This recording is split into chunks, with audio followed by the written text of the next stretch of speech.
রাতের অন্ধকারে গুলিবিদ্ধ এক সাদা রঙের গোলাকৃতির খাবার।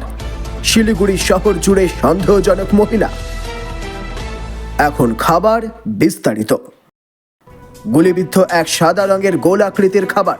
শীতের রাতে শিলিগুড়ি শহরের বিভিন্ন মোড়ে চাদর জড়িয়ে মাথা ঢেকে বসে থাকতে দেখা যায় সন্দেহজনক মহিলাদের।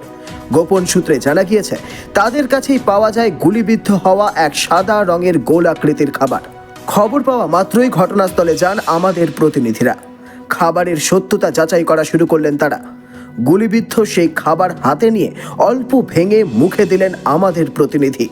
মুখে দিতেই খাবারের সত্যতা সামনে আসলো। এটি আসলে ভাপা পিঠা নামে পরিচিত। চালের গুঁড়ো দিয়ে বাটির আকৃতিতে গড়ে তুলে গুড়ের লেয়ার ও নারকেল কুচিয়ে তৈরি হয় এই খাবার। শহরের বিভিন্ন মোড়ে মোড়ে ছড়িয়ে রয়েছে তাদের গ্যাংয়ের সদস্যরা।